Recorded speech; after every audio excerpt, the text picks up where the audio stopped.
So we completed iteration number 5, and now our app displays a random code from a list.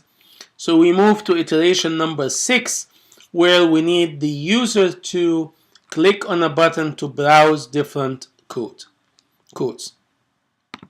So we go to iteration number 6, browse different codes.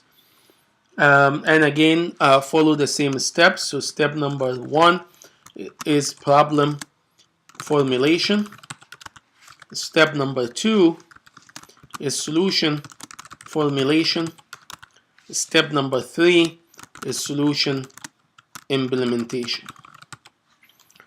In step 1, we define the scope. So in the scope, user clicks a button and browse different codes at random. And the testing scenario, open the app and click on a button and observe different codes displaying.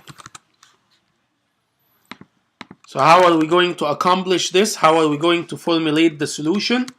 Using the model, view controller, design pattern.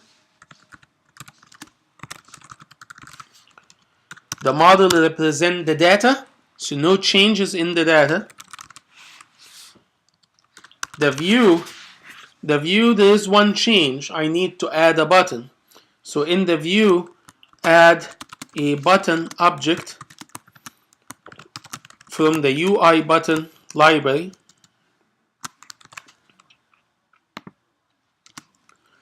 Object for the user to click, indicating changing the code. The controller have two parts: the events that triggers the different actions and what to do in response. So we have been working with just one event, the view did load. So now, which is an internal event, is generated internally as the screen is loaded by the operating system. Here, there is another event that's now user triggered event or user action, which is the click of the button. So the event is the click of the button. That's the event. And that event then need to connect to the controller in order to trigger a function. So this need to connect to the controller, to a function in the controller to trigger actions. What are the actions that we need to do? Display another random code. So the steps or the instructions to display a random code are already grouped together or abstracted or encapsulated, encapsulated in the function display code. Remember, we reorganized the software in the previous iteration and took the steps to display a random code and put it in a function called display code. And we called that function from the view did load event. Now, when the user click on the button, all I need to do is to call that same function again, because that's the same action I need to happen, another code. And I have a function that already knows how to perform the task of displaying a code. So I don't need to redo anything, just to call that function. So in the solution implementation, step number 1, I need to add a button to the screen, to the view. Then step number 2, I need to connect the click event of the button to a new function in the controller. And then step 3, add an instruction in the new function to call the display code function. And then step number 4, test and see how it works. So let's go back to the our to Xcode to see. So we start by the storyboard, and we need a button. So here is the button component in the object library, right below the label component. And if you click on it, it gives you information, and it tells you it's a member of the UI button class library. If you drag the button, and you see here, you can put it anywhere. So I add a button, and you can change the text on the button. It has a title like a label, and I'll say browse, or display another, maybe another quote. And you can and that will require me to resize the button a little bit. And there is a color thingy here, maybe I can make it white, another quote. And perhaps you can put a background image on the button, or a background color. So if we use white, what could be a background color? Yeah, maybe, so that the user can see that this is actually a color, a button. You can make an image. You don't have to put a text. You can, if you know how to design an image and add it as the image here, or leave the text and add it as a background image to the text. So now I added the button to the code. Don't make it too close, because remember we had some codes that occupy 4 or 5 lines. So make some space just in case. And then the next step is to connect that button to a function in the controller, similar to what we did when we connected the label. Click on the assistant editor, and that will make it a little bit tight. So I'm gonna hide everything there, and click on the button, and I'm sorry, control and drag to anywhere inside the scope of the class, but outside the function, not inside the function, outside the function. And it says here a connection as an outlet. No, not outlet. I want to connect action.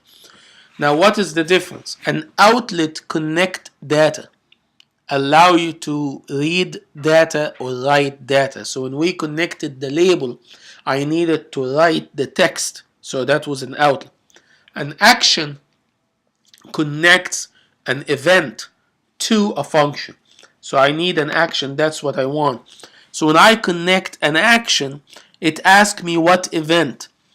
These are all the events that can be connected. Some events are relevant to some components, and some events are not relevant. Here, the touch up inside is selected by default. That is basically the click event. Touch up inside, that's the click event. The arguments, the action is going to create a new function. So it's asking me, do you want any data inside the function? I don't want any data inside the function, so say none. And that's it. And then I need to provide a name. So this is, we can say user clicked, and then connect. So it adds here a function, the same as the one I had. The name, similar to the name. No parameters, no return value. It just prefix the function with the IB action. IB is the same as IB, interface builder. Outlet, it means that the variable is connected as an outlet, and you can hover over to see what it's connected to.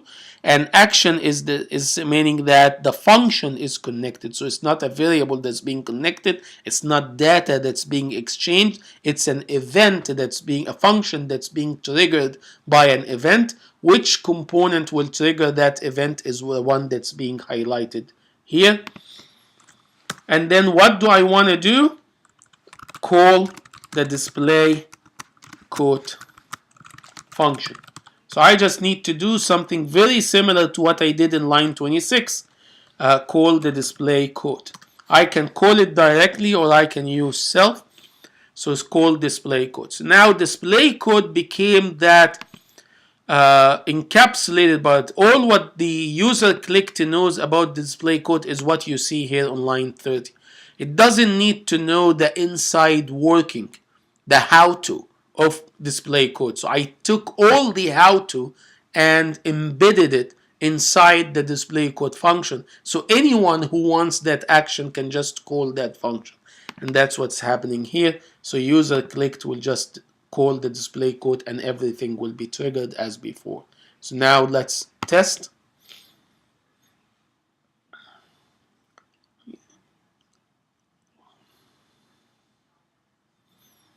I think these are all the steps. Yep, add the button to the view, connect, and add the instruction. So I did that. So now it's the testing.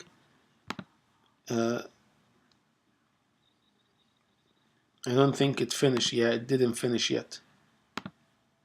That was a display from before. Splash screen. And then we should get a code, a different code, and a button.